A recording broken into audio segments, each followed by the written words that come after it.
أما بعد فأعوذ بالله السميع العليم من الشيطان الرجيم. بسم الله الرحمن الرحيم.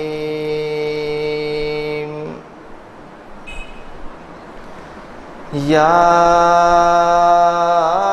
أيها الذين آمنوا اتقوا الله وَلْتَنْظُرْ نَفْسٌ مَا قَدَّمَتْ لِغَدٍ وَاتَّقُوا اللَّهَ إِنَّ اللَّهَ خَبِيرٌ بِمَا تَعْمَلُونَ.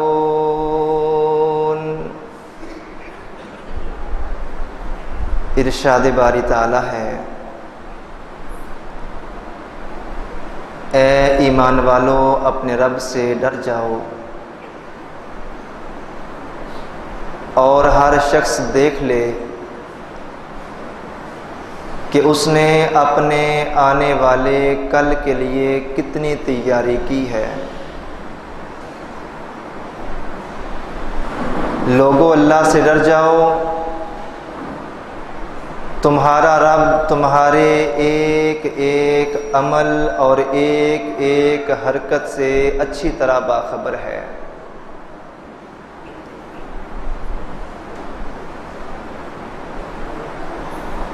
ہے نفس کے ہاتھوں تو مجبور کتنا، ہے نفس کے ہاتھوں تو مجبور کتنا، سب جان کے بھی ہے آج لاشعور کتنا. جس چہرے نے ہے ایک دن مٹی میں مل جانا، اس چہرے پہ ہے تجھے غرور کتنا. جن کی سنت پہ چلنا تجھے گوارا نہیں، ارے تیرے واسطے روئے تھے وہ حضور کتنا. ایک سجدے کے انکار نے ابلیس کو شیطان بنا دیا،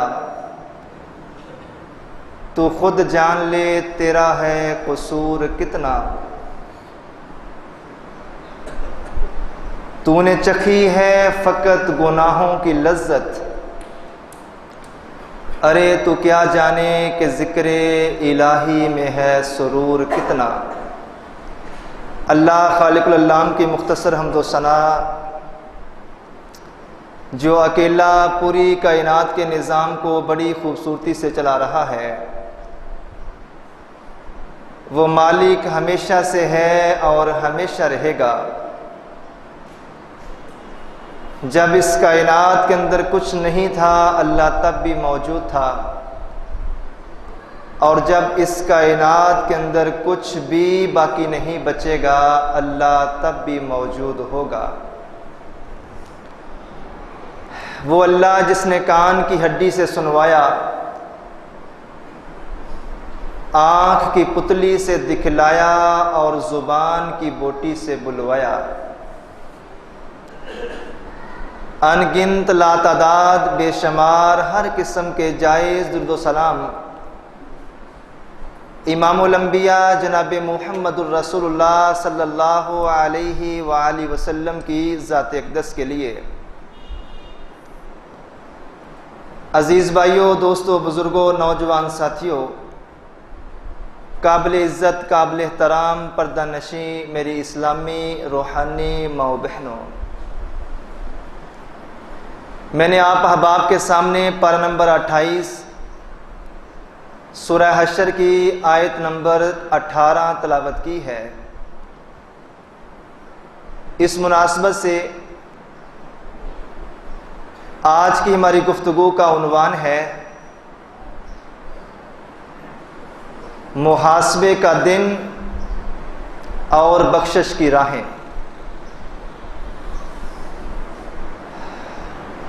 اللہ معاملے کو آسان کر دے، زبان کی گرہیں کو شادہ کر دے، اور جو کچھ بھی تیری توفیق اور رحمت سے بولوں اللہ ان لوگوں کے سینے میں ڈال دے.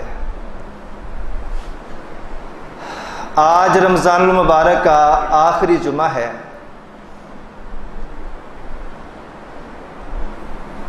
اللہ کا مہمان مہینہ اپنی رحمتیں تقسیم کر کے،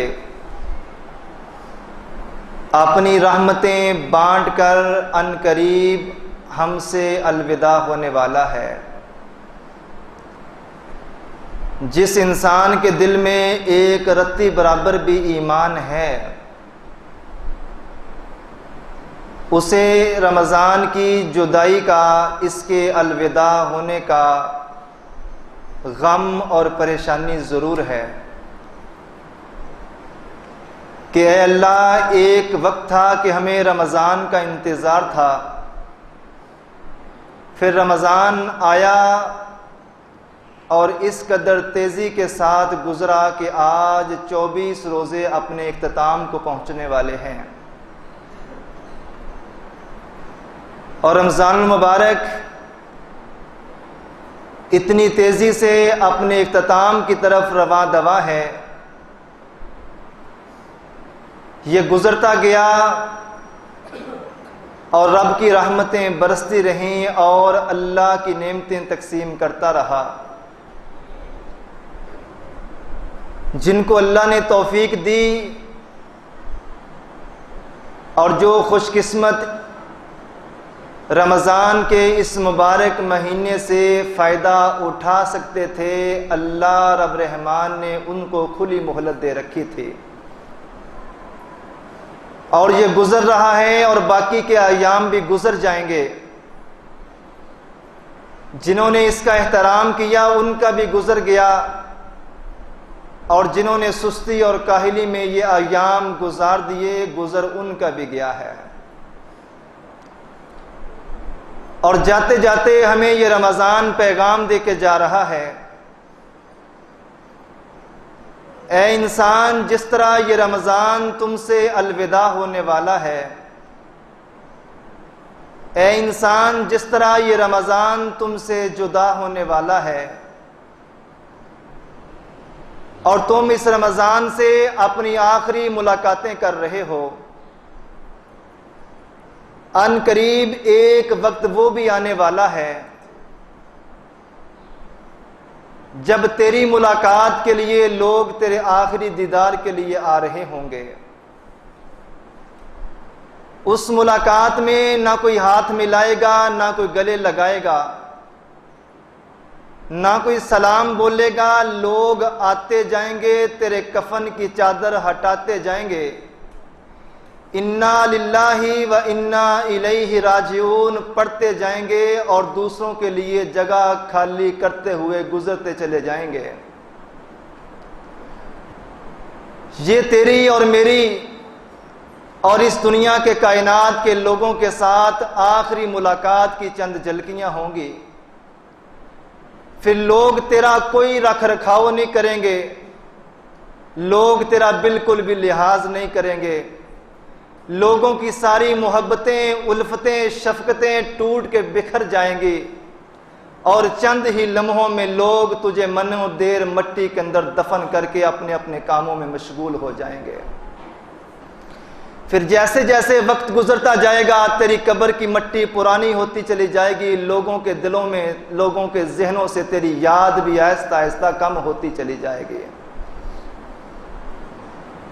اور ایک وقت وہ آنے والا ہے کہ جب اس کائنات کا ہر فرد و بشر اللہ رب رحمان کے سامنے کھڑا ہو کے اپنی زندگی کے پل پل کا حساب دینے کے لیے حشر کے میدان میں دوڑ رہا ہوگا، جس کو اللہ کے قرآن نے کہا ہے وَنُفِخَ فِي الصُّورِ فَإِذَا هُم مِّنَ الْأَجْدَاثِ إِلَىٰ رَبِّهِمْ يَنسِلُونَ۔ سورہ یاسین کی یہ آیات ایک مسلمان اور مومن کے ایمان کو جھنجھوڑنے کے لیے کافی ہیں۔ نبی کریم صلی اللہ علیہ وآلہ وسلم نے فرمایا تھا، لوگوں، اللہ کے 4 مقرر فرشتے ہیں، ویسے تو اللہ کے فرشتوں کی تعداد گنی نہیں جا سکتی، ان کا اندازہ نہیں کیا جا سکتا۔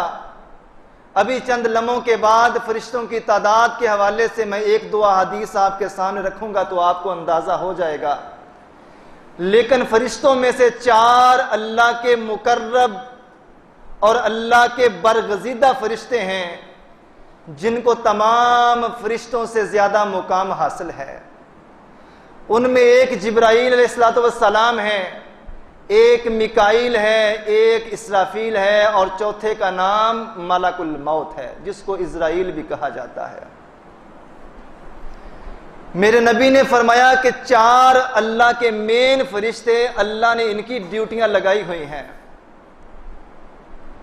جبریل علیہ السلام کی ڈیوٹی یہ تھی کہ 1,24,000 انبیاء پہ وحی لے کے آنے کا فریضہ اللہ نے جبریل کو سونپا تھا، اور جبریل علیہ السلام اپنی ڈیوٹی سے سبکدوش ہو چکے ہیں، فارغ ہو چکے ہیں۔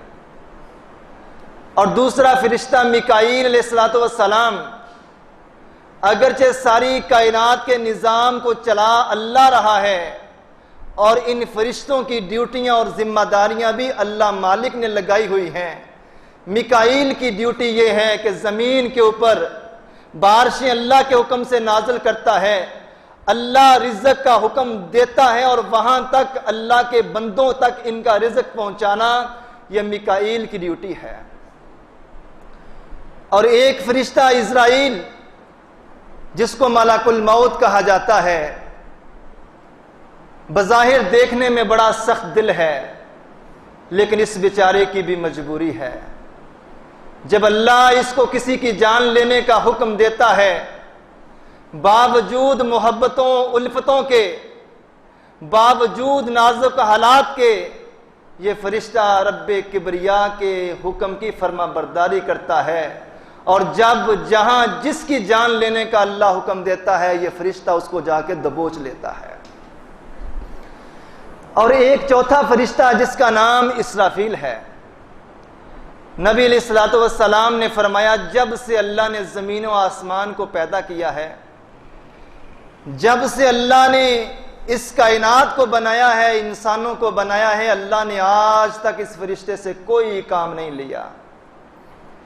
اس کا صرف ایک ہی کام ہے، اور اس نے وہ ایک ہی بار کرنا ہے، اور وہ کام اس کا کیا ہے؟ وَنُفِخَ فِي الصُّورِ۔ اس کا کام، اس کی ذمہ داری قیامت کا نگارہ بجانا اور قیامت کا سور پھونکنا ہے۔ اور اللہ کے نبی نے فرمایا یہ فرشتہ سور کو اٹھا چکا ہے، اور اٹھا کے اپنے ہاتھوں میں لے چکا ہے۔ صرف ہاتھوں میں ہی نہیں لے چکا بلکہ اپنے منہ میں بھی تھما چکا ہے۔ منہ میں ہی نہیں لے چکا بلکہ اس کو بجانے کے لیے اپنی گردن کو بھی جھکا چکا ہے۔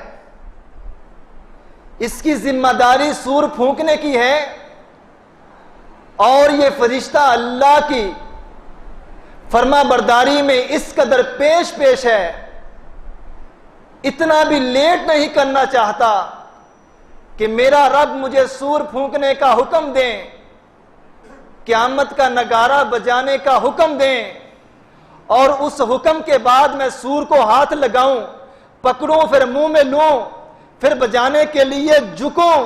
اللہ کے نبی نے فرمایا نہیں، اس کو پتہ ہے یہ ذمہ داری میری ہے، اور اس ذمہ داری کے لیے یہ اس قدر تیار بیٹھا ہے کہ یہ سور کو اٹھا بھی چکا ہے، اپنے منہ میں بھی لے چکا ہے، اس کو بجانے کے لیے اپنی گردن کو بھی جھکا چکا ہے۔ یوں ہی اللہ حکم دیں گے یہ سور بجائے گا، اور ساری کی ساری دنیا کائنات، یہ بلند و بالا عمارتیں، بلند و بالا پلازیں، بلند و بالا بلڈنگیں، بلند و بالا محل، اور یہ پہاڑ روئی کی طرح ریزہ ریزہ ہو کے رہ جائیں گے جب یہ فرشتہ اسرافیل پہلا سور پھونکے گا۔ کائنات کی ہر چیز تباہ ہو جائے گی، اور اللہ کے قرآن نے اس کی وضاحت کچھ اس طرح کی ہے، کل من علیہا فان ویبقى وجہ ربک ذو الجلال والاکرام۔ جب یہ فرشتہ سور پھونکے گا اس کائنات کے اندر کوئی بھی چیز اپنی اصل اور صحیح حالت میں باقی نہیں رہے گی۔